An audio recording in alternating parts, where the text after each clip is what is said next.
So, I'm Mike Glauser, the Executive Director of the Center for Entrepreneurship, and our team organizes this lecture series.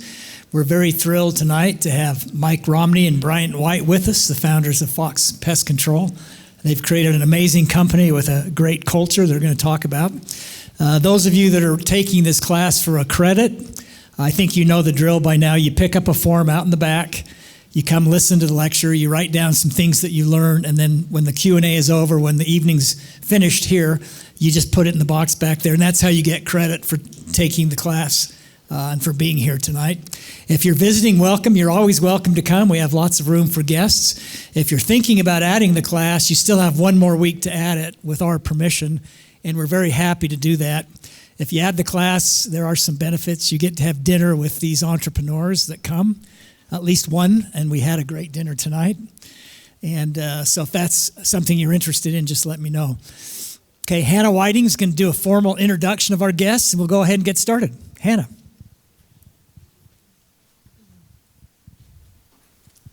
Fox Pest Control in the last 10 years has grown to 31 offices in 15 states. Mike started out in door-to-door selling with Eclipse in 2000. Bryant is a fellow Aggie with a biological engineering major.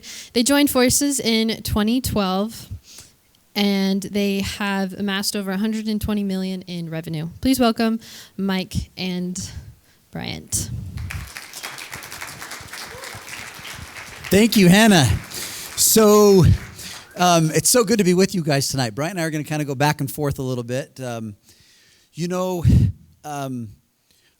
Just starting out, so I'm 45 years old, and I went to 6 years of college. I'll talk just a second about that, but one of the things that really is important, I think, for you to understand is I'm just like you, and I never thought I would run a pest control company. I spent like a lot of years trying to get out of pest control, and I'm still in it. Because what I went to school for is nothing that what I'm doing right now. But before we get started, Bryant White and I are brother-in-laws, and so we really didn't have a choice to go into business together. I had to because he married my sister. And however, that was one of the best blessings of my life, and partnerships are hard. So if you guys are going to go into business or into entrepreneurship, partnerships can be hard. They're very much like a marriage. They can end in disaster if you don't follow correct principles and be selfless. You have to learn to. And Bryant and I have a great love for each other, and that's why it's worked for a lot of years. The principle of abundance is how we're successful. We believe, Bryant and I together, and with other partners that we have, that there's plenty to go around. And so we follow correct principles, and that's why we have such a great relationship. But we're excited to be here tonight with you guys. So I grew up in Farmington, Utah, and I had a neighbor growing up who was a famous artist, a painter. He painted paintings to go on the wall. So I wanted to be an artist, and a couple of my dad's friends were artists. So I went on an LDS mission, got back, and I knew exactly what I wanted to do. So I went to Rexburg, to Rick's College back then, and I studied under a guy named Leon Parson. And it was like my dream because I painted and I did art school. And then when I graduated from Rick's College, I went to Lime Academy College of Fine Art in Connecticut. I picked the best art school in the whole country, and it was expensive to go to. And so while I was at Rick's College, one of my really good friends from high school, he was also my roommate, went out and did this thing called pest control. And back then, this is like 25 years ago, you didn't even know, there was no such thing as door-to-door. I didn't even know what it was. So I thought it was a scam, but he made like $40,000. And so I decided that, man, if he could make 40, maybe I could make 20. So I was so broke, and I was married, and I needed to make money. So I went out and did it my first summer, and I did make $50,000. And for me, 25 years ago, that was like life-changing money because I had no money before that. When I got married, my wife had way more money than me, and I think she had $2,000, and she had a car. So that was really awesome. And then I kept going to school, and I went back and I sold again. I made $70,000 the next summer, and I sold again. I made $90,000. I sold again. I made $120,000. Well, I got out of Lyme Academy College of Fine Art in Connecticut, and I was so excited to be done with pest control. And that summer that I graduated, I did go out and knock, and I made $325,000 in just a little over 3 months. And so, but that was it. I was pretty much determined to be done. However, you don't make a lot of money being an artist, and I was okay with that because art was my thing. But I knew I made about $100,000 a month knocking doors. So I did that for 4 more summers. I knocked doors for just 2 months and painted for 10. And that was like the best respite of my whole life. But what happened was in 2008, and the other thing that was important to me is because I knew that if I was going to be an artist and wasn't going to make a ton of money, because sometimes you sell a lot of paintings, and sometimes you don't. So it's up and down month by month and year by year. So I knew that I needed to save a lot of money. And I had paid off my house, which at the time was about $350,000, which was a nice home. Today that home would be about almost $900,000. So I'd paid it off, and I had almost $500,000 in the bank. Isn't that crazy? So graduated from high school, that's where I was. And so I started talking to all my friends that did business, and I'm like, man, this money is burning a hole in my pocket. What should I do with it? And I read a whole bunch of books on investing and all this stuff. So I decided to start investing, and this was in 2007. So I put all of the money with 3 different major investments, and we were doing hard money loans. We were making like 20% a month. We were killing it. And I thought that I had just figured it all out, that I was making money with my money. And it was going so good that the best investment I had said, Mike, we're killing it. Do you have any more money? And at this point, the only money I had was a home equity line of credit. So what did I do? I took $300,000 out on my home equity line of credit, and I invested it with them because I'd been making about 15 to 20% a month. And that was in the summer of 2008. And I don't know, you guys might not even have been alive in summer of 2008, but the fall of 2008 was the great financial crash. And guys, I lost every last dime. It was almost $700,000. I lost it all. So now, and in that summer, the company I worked for where I could go make tons of money, they also went out of business. So here I am, so broke, I felt so stupid. So here's the first lesson for all of you entrepreneurs. If it sounds too good to be true, I promise you it probably is. And even if, right, I'm like, man, all my buddies have been doing this for like 4 years.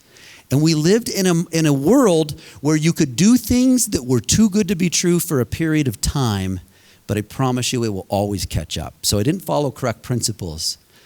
So now, not only can I not go out and sell pest control because I don't have a company to work for, my paintings weren't selling either. And I had a killer year up until that point.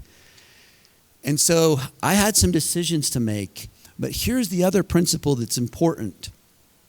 I was in the right place at the right time, but I'd worked really hard with this company, and we sold for the biggest company in the nation called Orkin Pest Control.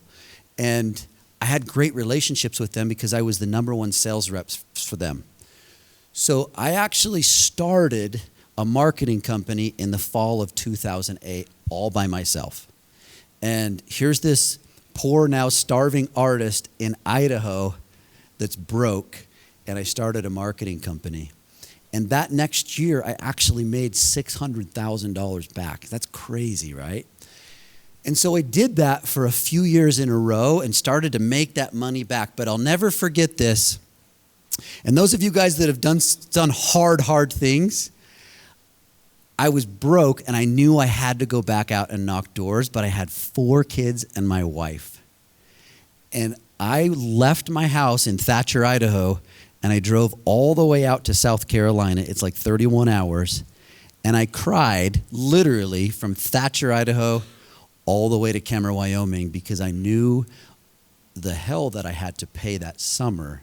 and the sacrifice it was going to be away from my family. It was really hard. I'd done it before, but man, I just lost everything. So you have to be willing to sacrifice things. And that's a principle that we believe in Fox, is what are you going to sacrifice? Because in order to get great things and to do hard things, you have to sacrifice. And you have to know why you're going to do it. And my why was my family, right? And so I did that for a few years and ended up having a lot of people work for me in this marketing company. And Bryant and I, that's when we really kind of got to know each other, because Bryant was going down a different path than I was going down, and he'll talk a little bit about his story in a second. So one more quick story. I was working for Orkin, and we were making a lot of money. We had spent about $1 million ready to get set up for housing and everything in Washington, D.C. and northern D.C. And it was in about February, and the summer started in May. And I got a call, and I had a legal contract with them. But I got a call one day from them, and they said, hey, Mike, we hate to tell you, we know you're kind of planning on coming, and you got all your guys coming, but we just purchased another company, and we spent the money that we were going to spend on you this summer, so you can't come. And so all of a sudden, not only does it affect me, but it affects a lot of people that work for me. So what am I going to do? I felt really vulnerable, and I felt like I wasn't in control. And so that was, for me, kind of the next big lesson in life is, look, you have to be in control of the situation that you're in so that doesn't happen. And so I was able to take all those people when we moved to Louisiana and went and sold down in another section of the company that year.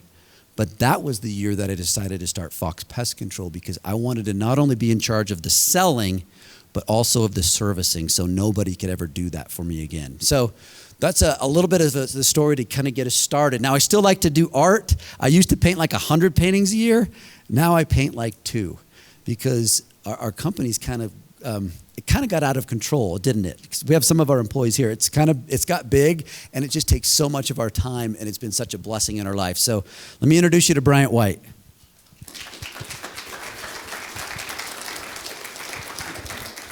I consider myself one of the luckiest people in all the world. First to have met and married Danielle, and then second to be able to be a business partner, a business marriage with her brother. And gosh, he is dripping with good wisdom, incredible experience, and his intuition is probably second to nobody that I've ever met. I want to tell you a little bit how my family ended up in Cache Valley, because I grew up in Wellsville, and we moved there in 1984, which I was about 5 years old at the time. So I turned 44 just a few days ago. And what happened is, so before my family moved to Wellsville, my dad was running a business down in Bountiful in the Salt Lake area, and they were absolutely killing it.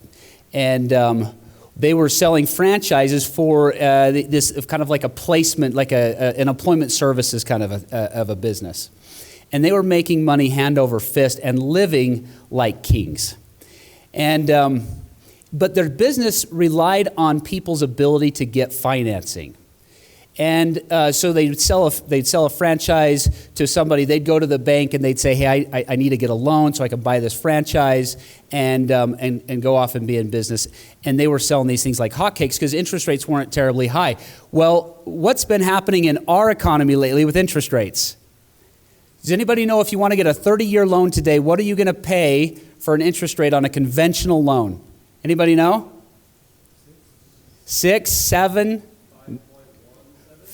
Did you just get it? You just got a 517? Give that boy a round of applause. That's great. You're probably, prime right now is 7.5 the last time I checked. So interest rates are really high right now. Well, back in those days, what happened was interest rates went, if you wanted to get a loan on a house, a 30-year loan, they were double digits. Mike could tell you, do you remember how high rates got back in those days? They were way high, in the teens. Well, what did that do to Dad's business? It absolutely broke it in two. and they tried to carry on and maintain their lifestyle and adjust the best they could, but it was crumbling fast. And all of a sudden, he's got this big house in Bountiful, and he's got a BMW, he's got these nice things, right? And his business is crumbling around him. He says, I'll never forget this experience. He said, I was under such financial strain and pressure that I woke up one night and my hands were on fire. They were itching and they were all swollen. He was broken out in hives on his hands. And he said that the only thing he could do to soothe his hands is he filled the kitchen sink with hot as water as he could put it, and he put Epsom salts, and he laid on the kitchen counter and soaked his hands in Epsom salt, and he lays there and he's saying, God, when will I be able to breathe again? And he says, I remember hearing a voice as clear as anything. It said, when I know that you will never forget. He said, and that's the dad that raised me. We never paid more than $3,000 for a car, ever after that. He paid cash for everything, and he didn't make a lot of money. When we moved to Cache Valley, shortly after that, he took a job at the university in the placement center, and it was making about $25,000 a year to support a family of 5 kids. And then they had 3 more. So I have 6 sisters and 1 brother. The house they bought was $42,000. It was a 4-bedroom home on a rubble foundation. There was 2 bedrooms upstairs, and then there was 2 rooms downstairs. There was a living room and kind of another sitting room kind of an area, and then there was a kitchen that was built onto the back. Well, Mom and Dad got one of those rooms, and all 8 kids slept upstairs. 6 girls and 2 boys. So at first it was okay, 2 boys and 2 girls in a room and 4 girls in the other room. But then we kind of got a little older, and that didn't work anymore. So we hung a curtain across this room, and to me that room was big. But I go back in that room now because they still own that house, and I look at it, I'm like, how in the world did we fit in here? That was crazy. Eventually I got to move down. There was a small little walk-in pantry off the kitchen, and my brother and I could slide a bunk bed in there, and we could fit and we could sleep on those bunk beds. And when we'd climb off, we could kind of side shuffle to get out of that room. We had an apple tree in the back. It was a terrible apple tree. It produced horrible apples, but that's what we gave out for Halloween candy. I got teased at elementary school so bad for that, and but I survived. We lived through that. So things got better for Dad. He never made tons of money. He actually ended up working in the church education system for the Church of Jesus Christ of Latter-day Saints. He was a seminary teacher here in the Valley for a long time. He was my seminary teacher, and then he moved and he put in several years at Utah State. When he took that job at Utah State, I was just young, and I would come out and I would play on the grass in the summertime in front of the University Inn. And there was they used to have these little cement terraces, and I loved those, and we just had a great time there. When I went on my mission, and after I'd graduated from high school and went on my mission, I went to Detroit. My mission president was a doctor. He was an OB-GYN. And I loved my mission president. He inspired me to the nth degree. And I decided when I got home from my mission, I was going to be a doctor. Because I knew I wanted to make more money than my dad. Because I knew what it was like to grow up that way. And I actually didn't hate it. In fact, my memories are so sweet of my childhood. I have, there's a lot that I miss from growing up that way. If I'm being honest, that my kids miss out on. But I knew that I wanted to make some money. I figured if I could make $100,000 a year, it would be awesome. And that was my goal. But I figured out that doctors could make a little more than that. And I thought, if I want to make money, I have to do one of 2 things. Either I have to have been born into a different family, or I've got to go to school and get a great degree in law, in medicine, or something in some high-paying career. And those who are successful in business, my belief at the time was those people are either lucky, insanely lucky, or they were just born in the right family. And so I'm chasing this. I'm going to school. And I decided that if I want to chase medicine, for some reason, the thought came to my mind, if some reason I don't go to medical school, I want to make sure I have a degree that will mean something outside of the medical field. In other words, I'm not going to get a degree in biology and teach high school. No offense to any teachers in the room, Dirk and Roy, we love you both. But I didn't want to teach. I didn't want to be an educator. I love teaching, but I didn't want to work in the education system. And so I decided to get a degree in biological engineering. And my mind and my thought was always, I'm going to be a doctor.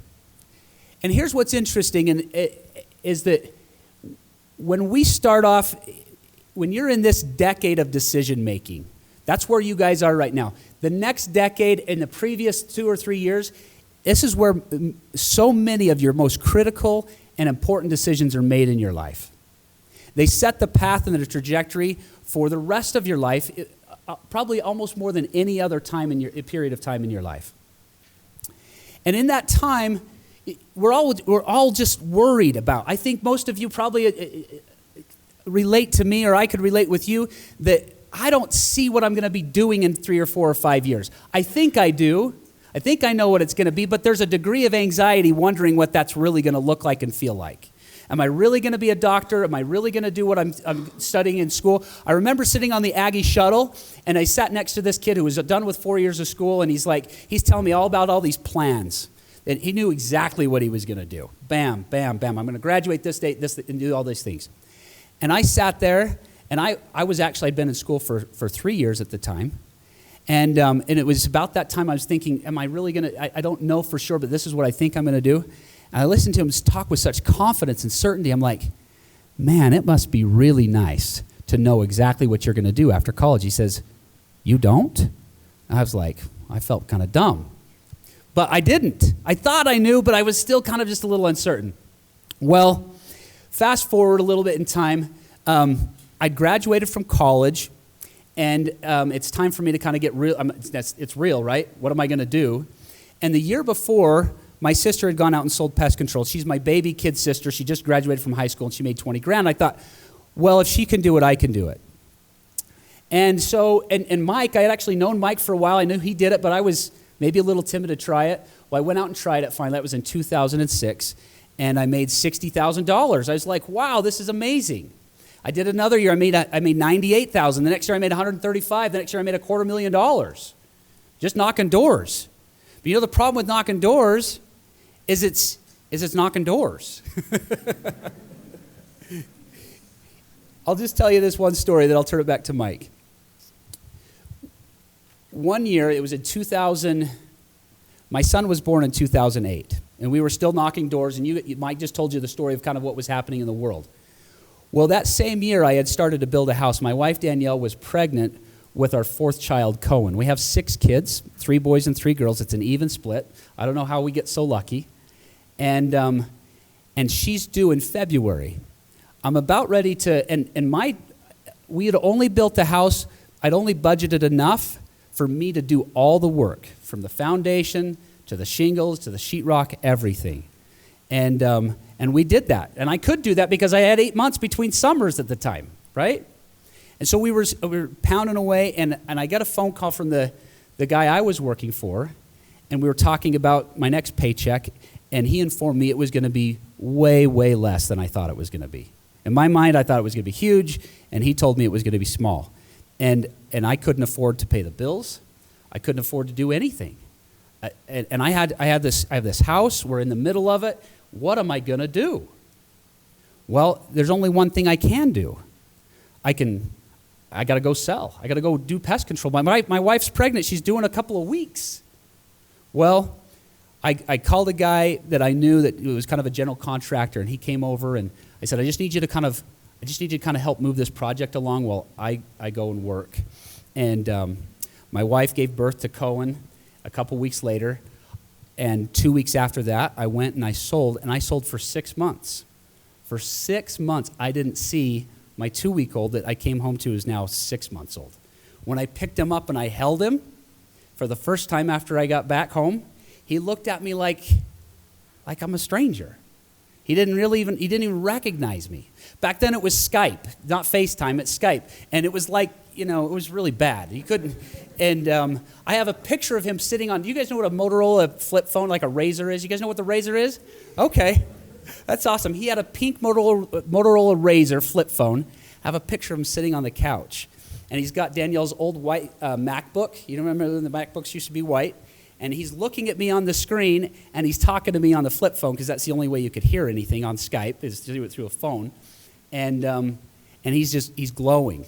And that's how we communicated for 6 months while he was just growing up. Mike shared a principle. We have to do insanely hard things. And my personal belief is that God intends for you to do something great in life. And he will provide for you experiences that will help you to become great. And so everybody's kind of got their journey. And that's kind of the first part of ours. I'm going to turn it over to you, Mike.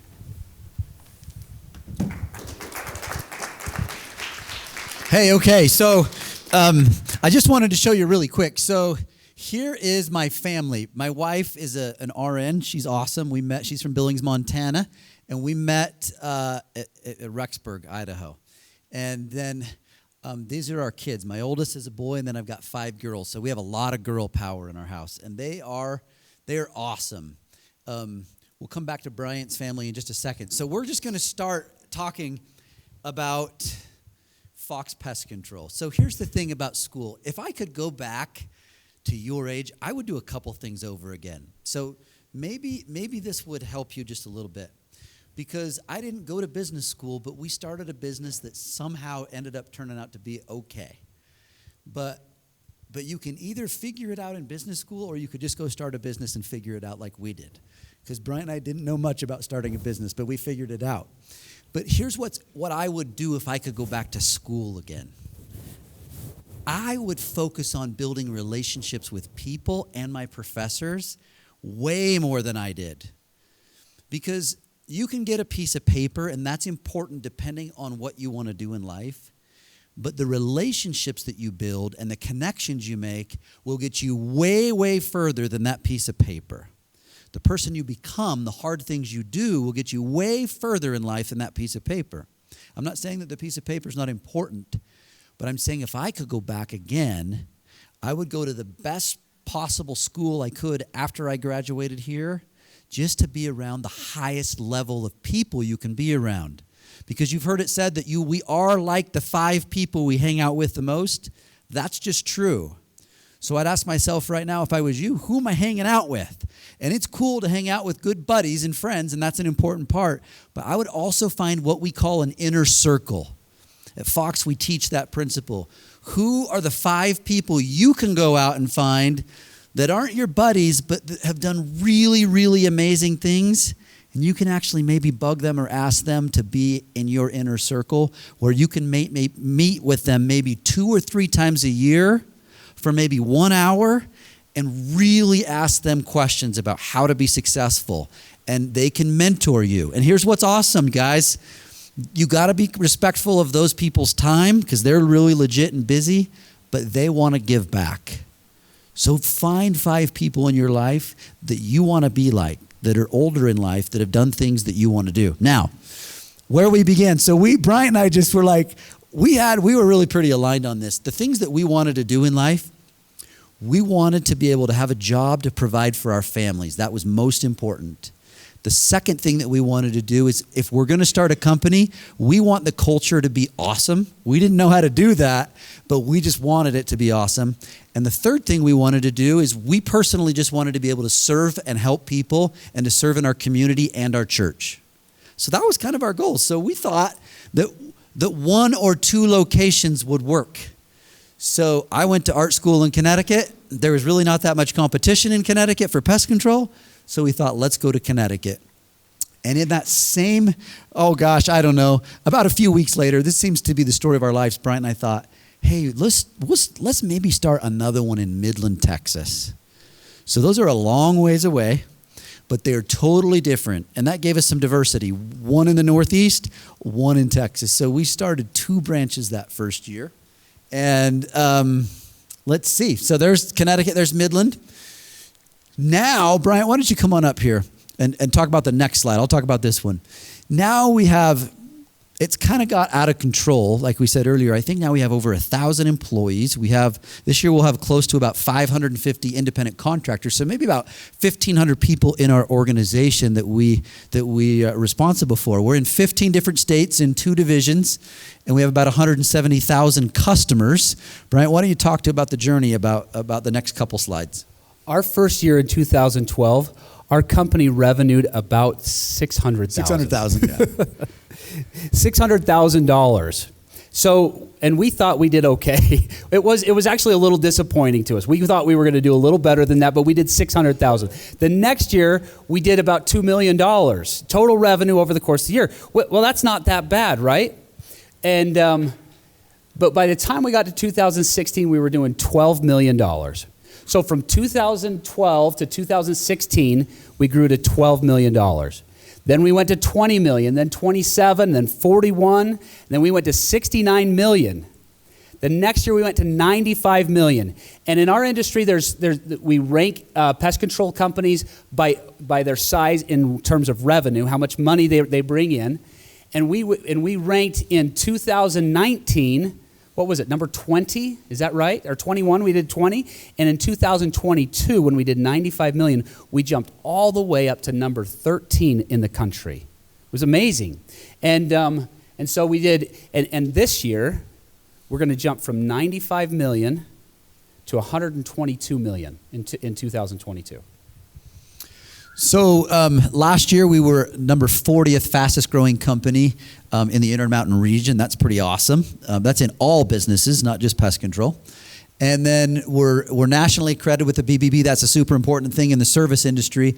And in 2021 we were number 1,807 on the Inc. 5,000 fastest growing companies in the whole country. How many companies are there in the country? There's 28 million registered companies in the United States.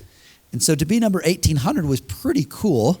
Last year, we in our field in the service industry, we were number 2,300. And Rory, how many in our service industry was there that did that? Do you remember? Oh, to do it again? Yeah, to do it again. I think there's only 40 in the history of the world that have ever done it 2 years in a row. So that's pretty great. Okay, so here we're going to talk about our core values. Here's what's interesting. Bryant and I started growing the company, and here's what we believed in. This is just core to who we are. We believe in growing people and helping people. And it was kind of our philosophy that we started to develop, that if we could help one individual in our company individually, personally grow, and if we could influence that person to grow and become better, that they would actually be really loyal to us, that they would stay with us. And we found a lot of satisfaction in that, and so did they. And they had a great experience. Whether they made $10,000 working for us in the summer or $100,000, we found that they had a great experience.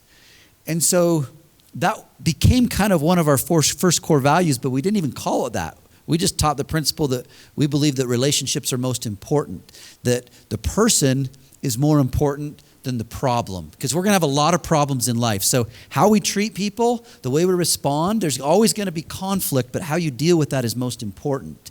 So Bryant and I started thinking about how do we start teaching leadership to our people. And those formative years, we grew really, really slow because we couldn't articulate our ideas and thoughts very well. Bryant, do you want to maybe take it from there? Yeah. So when we began to be students of leadership and of the best authors of the best books. Now, Mike talked about an inner circle earlier, and I love the way that Mike teaches the inner circle, because you want to have people that you can reach out and touch and talk to face to face. Mike and I hunger so much. By the way, you are so fortunate and lucky. The university is fortunate and lucky to have somebody like Mike Glosser as in the role that he is in. And he loves to mentor people.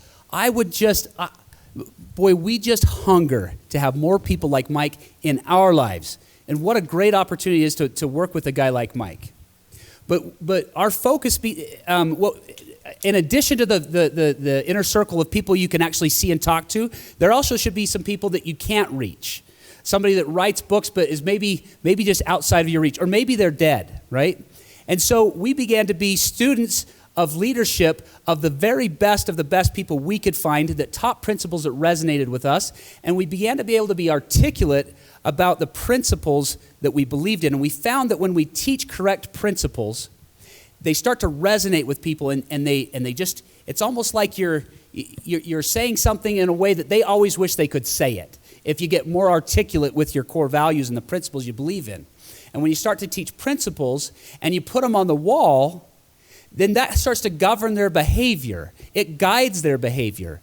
And now you start to develop a culture that emanates from core values or principles, and that's how it's sustainable. That's how it's reachable. That's how it goes beyond what I can touch, because I'm teaching this guy, and when I'm not around, he still makes his decision based on a principle that I know he believes in. That makes sense. And so that's really what the whole purpose of having core values. And most companies have 5. We have 18. There's maybe some wisdom in only having 5 because people can remember them, but we just couldn't pick our favorite 5, so we just did 18, and we love that. So what would you add to that, Mike? Well, there's a lot of fun things that we talk about and our people. And here's the thing, you guys, my kids, we just went on a cruise. We took 450 of our sales reps on a Caribbean cruise like last week. And it was great to be in the warm sun. But I'm like, okay, guys, the owner of the company is bringing his 6 kids. You guys got to know these, right? Do you know them? So even my little kids can repeat the most important ones. And number 1 for us is relationships first. Number 2 is we've got to own our stuff, you guys. We have to have extreme ownership. And here's the thing about these. We borrowed them from, like Bryant says, the best people we could find. There's a book called Extreme Ownership. You guys have probably heard of it. If not, you should get it and read it. And it's okay to borrow from the best people. I want to just mention one thing, and then we'll go to another principle. So momentum theory. The momentum theory, and this will help you in everything in life, especially school or whatever business you guys want to go into. Focused intensity. So write this down. Focused intensity over a period of time. So how long can I be focused? Well, we found most people can be focused for like 2 hours. So we have to have a reset button. If you're going to go knock doors, you reset every 2 hours. Focus intensity for a period of time, especially if you can do this now over the summer for 4 months, all right? You can go out and do something like Bryant and I have had focused intensity for 10 years. It's crazy what you can do in 10 years. It doesn't feel like you can do a lot in a week or a month, but in a year you can do a lot. In 1 decade, it can be life-changing, because Bryant and I have been focused for a period of 10 years. Multiplied by God equals unstoppable momentum. So the momentum theory is focused intensity over a period of time multiplied by God equals unstoppable momentum. Would you add anything to that or any other value you want to talk about? I would. One of the principles that we've discovered, and I would just share this with you because I think this is the right group to share it with, because you're at a time in your life where you can take advantage of something that I'm not sure everybody understands. And that would be that in life we have times and seasons in our lives. And at the age that you are right now is the perfect time and season to invest focused intensity over a long period of time. Because most of you don't have kids yet. And when you start to have kids, when they're super young, they don't remember. What's your earliest memory? When you're 5, 6, 7, right? That's when your memory starts to kick in. And so for the next 10 to 15 or 20 years of your life, you can afford to put in insane time and intensity. And if you'll pay a price today, and you guys all know the old adage, Dave Ramsey likes to say, though you can, what does he say? We work and we sacrifice today like nobody else can, so that what? Anybody know? So that we can live tomorrow like nobody else can, because we paid the price today. Here's the catch. You have to balance that principle with a sister principle, and I would say we don't ever want to sacrifice anything today, that when we look back from tomorrow, we regret having sacrificed that. Because that happens, right? And so there's a season in our lives when you can really put it in and work really hard and long hours, and you have to be married to the right person because that's a real team effort, and both of you will work really hard in that period of your time so that you can set yourselves up to where in the later seasons of your life, when your kids are growing up, you can really start to enjoy some time with them. So in the last few minutes I have, I want to share this with you, and then Bryant can kind of close us off. This little thing that we want to teach you has really helped us a lot, because no matter what you want to do, if you want to be a father or a mother, we have to influence people, right? We want our kids to do good things and hard things. If you're going to be a business owner, you've got to be an influencer. If you're going to be in the community, if you want to run for president someday, you got to learn how to influence people. So let's see how good of influencers we really are. Now, when we ask this question, do you have high expectations of yourself in school or low expectations? Just give me some feedback. High, right? Nobody says low. I don't have low expectations for myself. Okay, how about employees? If you're going to have an employee, do you have high expectations of them or low? High. Okay. That's a no-brainer, right? So let's just look at this next one here. High expectations, it really means high standards, high accountability, and high confidence, right? Low expectations is also low accountability. Let's look at this other on the other side here. Do we think of ourselves as like putting out good vibes or bad vibes? Like high love or low love? What do you guys think? Yeah, like I'm a high love kind of a guy, I hope. Am I warm? Do I have connection? Am I grateful? Do I trust people? Do they trust me? And do I have an attunement? Am I in tune with you? If I'm going to sit in a room, am I thinking like, man, what is that person thinking? Am I kind of connecting? On the opposite side, do I have low love? Am I cold or ungrateful, right? Well, so as we start to think about this, where are we at in our personal leadership or our relationships with people? And there are some people in life where we can be in one quadrant versus another. But what happens if I have high expectations but really low love? That's where we get into leading with fear or manipulation, right? And we've all probably been there. Have you ever tried to lead with fear? Have you ever been the parent? So this is easy to get there as a parent, right? You've had a really long day. You're super tired. You kind of come home and you're done. Where am I at, right? It's time for bed, kids. You better get to bed right now. I don't want to go to bed. No, you're going to do it because I said so, because I'm your dad, right? Oh, shoot. I hope I've never been that parent. But you can get there really quick, right? So let's go to this next one. This one is where we have really low expectations and really low love. So this is like, do we ever get there, or do we know people that get into this category? We're going to kind of go quick here. This one is the fun one, right? Everybody loves each other, and we don't have very high expectations of each other. We are going to just party, and this is the frat houses, right? Where anything goes, but we just love each other no matter what. It's okay if we're lazy, but we have a lot of fun. So where do you really want to be? What kind of a leader do you want to be? Well, we have high expectations of other people and ourselves, and we have a lot of high love. And this is where, if you're going to be a leader of an organization, this is where you get the most out of people. You get miracles. You get their heart. They will fight for you. They're not clocking out at 5 o'clock. They're going to stay as long as it takes to get the job done, even if they don't get paid. And we have employees that will do that. We have so many amazing employees that don't even think about how much money they're making. They're making fine amount of money, but their heart is in Fox because of the way that we treat them. They have buy-in, they're finishers, and they go the extra mile. So this is such a great way to say, man, in my relationships, you don't have to be an owner of a company, but just in my relationships, where am I at, and what category am I in?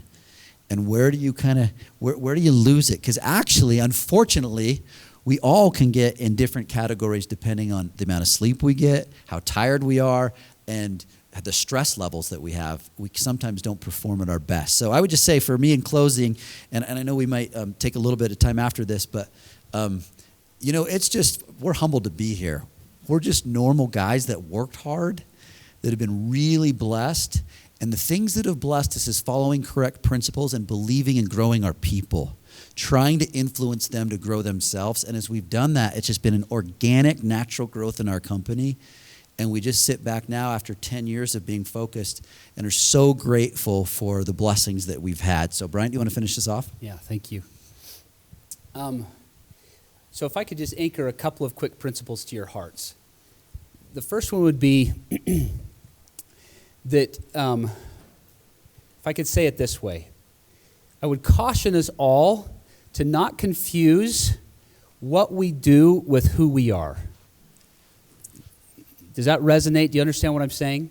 What you do for a living. In other words, sometimes when we're little, somebody, and maybe even still, what are you going to be? What are you going to be when you grow up? And I would say, well, what are you going to do? And who are you going to be? Because they are different things. And one of the things that happens in life is we start to associate our identity with what we do for a living. And where's the joy in that? Because real joy comes from relationships, and that's sustainable. And who you are, who am I, and who are you? Well, you're not going to change where you came from. That is what it is. And I would just say that that's the most important thing. And when we know who we are, knowing who we are directly feeds and informs the purpose for why we do what we do. Because we all want to climb big mountains in life. But I'll tell you, the bigger the mountain you want to climb, the deeper your purpose has to be. Otherwise, you burn out on your way up. You check out. But those who have the deepest reasons and the deepest whys are able to climb the highest because they're sustained on their journey. My first responsibility in life is to be a loving husband and a loyal husband and a loving father to protect my family. And that's right at the very core of my purpose. And that comes from who I am. I'm Danielle's husband. And that's very important to me. I'm a child of God. That's important to me. If I'm going to be real with you, that's important. And that feeds my why for all the things that I do. And it allows me to climb with I've got lots of energy in these legs because I have a deep why. The last thing I would say is we have a saying at Fox about the purpose of leadership. Your responsibility at Fox, if you were to work at Fox, is to grow and develop yourself as much as possible. Who's responsible for your growth? Ryan knows who's responsible for his growth. Who is it, Ryan? It's Ryan. He's responsible for his own growth and development. That's core value number 2, 100% ownership. Zero excuses. Extreme ownership. So my responsibility is to grow myself as much as I can as a person. And so to do that, I'm going to surround myself with guys like Mike Glauser and Mike Romney and Rory and Dallin. And that's going to help me to grow so that I can help others to learn and grow and develop. And in the true measure of success in life is really influence. It's about impact. And we can really learn how to influence and impact people, which is really all leadership is. Leadership is influence, nothing more and nothing less. That's a John Maxwell phrase. So if we want to influence people, we have to learn how to be great leaders. And in order to lift people higher, we have to go higher. And that, probably more than any principle at Fox Pest Control, has been behind our success. Because as you grow people, they can do more and they can grow other people. And then all of a sudden you turn around and 10 years later, this is not what we had planned for. We're very grateful for it, but it's really because our people are focused on growing people. And so let's turn the time over to, let's have some questions and answers. I think we've got about 10 minutes. Is that right, Mike? That's what you're going to do, Mike? Okay.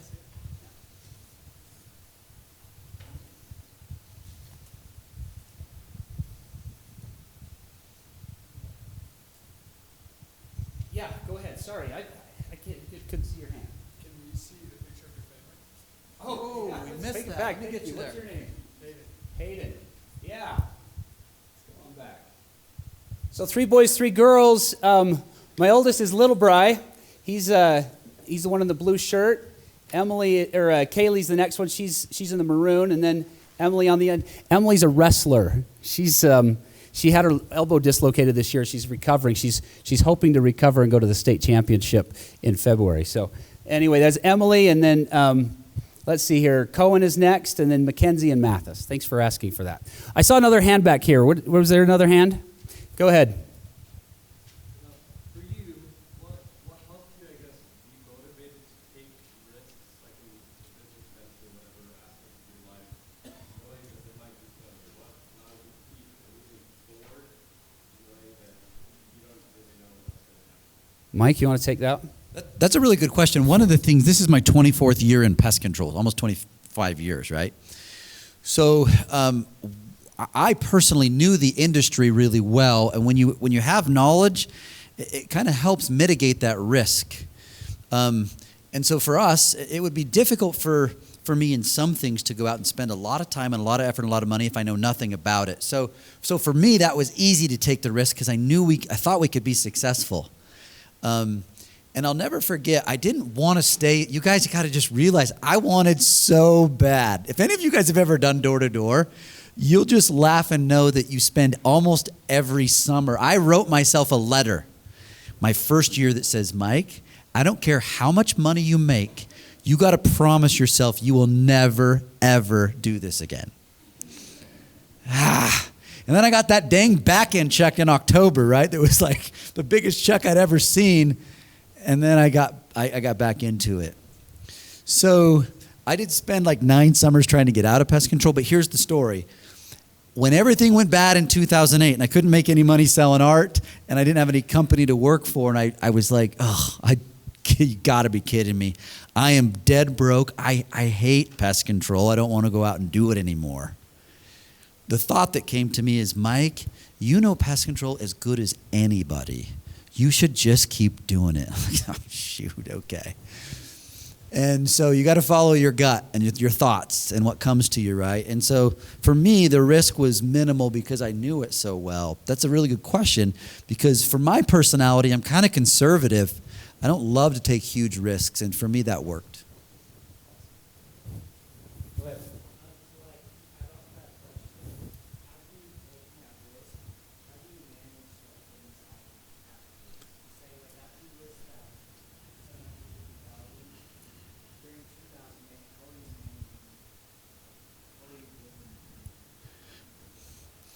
So the real question is like, how do you manage your emotional IQ, right? Because we love this question because I believe that doing door-to-door for a period of time, even one summer, helps you manage your IQ and get better because what it does is it pushes you to do something that's harder than anything I've ever done before where you're knocking doors for 10 hours a day. That's really hard for me. So it pushed me emotionally really, really far and really hard. But you remember, how do you handle your emotions? You handle your emotions with motion, right? So it gave me anxiety to go out and knock doors every morning. Like I woke up with a pit in my stomach because I just didn't want to go out and have to talk to people. So you know how I got over that? It's just without going out and getting on the doors and starting to do it, and that anxiety for me went away. So you handle your anxiety or your emotions with motion. So just start doing something. And for most people, that anxiety goes away. Go ahead. Did you have a plan B if the business didn't work out, or you just never think about that? Oh, man. Well, that's a good question. So, I mean, we always have backups, right? There's always a backup of a backup in my mind, but usually, sometimes the backup's really not that great. So, in our case, for me, we were all in. And we think it's important in life to be all in. But here's what we find, and Bryant, you should follow up on this, but one of the challenges I have now I still feel like I'm your age, but now I'm getting old, I'm 45. I see sometimes my children or people in their young 20s that have really bad ideas, and they're all in on a bad idea. So you got to be smart and careful. That's where the inner circle's so important. Because wouldn't it have sucked if I went, well, actually, I did go all in on a bad idea. I lost $700,000, right? But wouldn't it have really been a bummer if I went all in on a really bad idea and I put all that effort in and it didn't work out? So having people around you, and gosh, the reason I'm successful is because I'm here with this guy, and he's a stud, and we were smarter together. You know, the synergy principle is so important. But when Bryant and I would counsel about something and move into something, like, we kick butt. And so surround yourself with the best people and it will get better. But I didn't really have a very good backup plan. Something I know about Mike is that I don't even think that in those early years, we didn't ever think that, what if we failed? I don't think that thought ever even crossed our minds. And that's an interesting thing, right? Because some people are really wired that way, and some people are wired a little differently. And you want to have a good balance of people that you have around you. Some people are more cautious, some people are more daring. But we never, the thought that we might fail at this never even crossed our minds. We knew it really well. We knew how to sell well. There's no chance that we weren't going to sell. And when we endeavored to build our house, I'd never built a house before, but it hadn't even crossed my mind that I shouldn't. I just thought, well, I mean, of course I can. And that was before YouTube University. And but you just kind of take it on and you do it. And that's kind of how it's always been. When we said, man, we started 2 branches our first year. The next year we had 3 people that worked for us come to us and say, hey, you guys are doing this. Would you consider partnering with me and starting another location? And golly, that was a lot. We thought we would have 2 for a long time. And then within 8 months, we'd started 3 more. And that time we did say, well, should we do that? Should we? But we never wondered if we would fail or if we'd go belly up. We just knew it well. We had confidence in each other. I would agree with what Mike said, that it's so much about the people that you surround yourself with that's probably more important, the who rather than the what. Who would have ever dreamed that pest control would have been an instrument of influence for us? But that's exactly what it's been. And an instrument of success. It's not glamorous, but most of you will not work in a glamorous industry. Most of you won't. But you will all work in an industry where there's people. And the people is what matters. That's what adds fulfillment and joy. And when we add value to people, then people add value to us, and we just grow and grow and grow. So, maybe one last question, if there's anybody's got one. If you're back at square one, what's one thing you do differently or one pitfall you wish you would have learned beforehand or something like that? We might both have one. I'll let you go first. Do you want me to go first? Either way, if you got one on your mind, or you want me to go? Yeah. You know, one of the things that Mike is so good at, he's always been great at relationships and building relationships with people that he just doesn't, he's not intimidated to reach out to somebody that's been there, done that, right? But if I could go back and do some things again, I would probably mirror that better in my own life early on and learn how to surround myself with better people and make them advisors. And then it wasn't an option when we first started out to hire really high caliber people because we did it without going into debt. We paid cash for our trucks. So we just we didn't believe in debt. But if I had the money and I could have, I would have started out by hiring the very best people I could that could operate our company from the very beginning. Because we were doing it we were scrappy, real scrappy. But I'm glad we did it the way we did it because we learned and we grew and we never really went into debt, ever, in our company. We've grown from nothing because this guy worked his butt off and recreated wealth so that we could. He's a remarkable person. Thank you for asking. Go ahead. Well, it's just so much better to learn from other people than make the mistakes yourself, right? One of the best things we did only a couple of years ago, we took about 16 or 18 of our people down to Florida to visit a company that's 3 times the size of ours. And they were just gracious enough to let us come down. Can you imagine the things that we learned? Because we're saying, that's where we want to go. We're growing fast and we're getting bigger. But man, we're making a lot of mistakes. And so we also have a saying, just go make your first 100 mistakes as fast as possible because you'll just be better. Don't be afraid to learn. Don't be afraid to make mistakes. But isn't it even better if you can learn from other people rather than have to make all those mistakes? But Bryant and I, we tell our people, because you can't be the leader that gets mad at somebody for making a mistake, because then guess what? They're always so timid and nervous. So it's okay to make mistakes. Just learn from them. Don't make the same mistake again.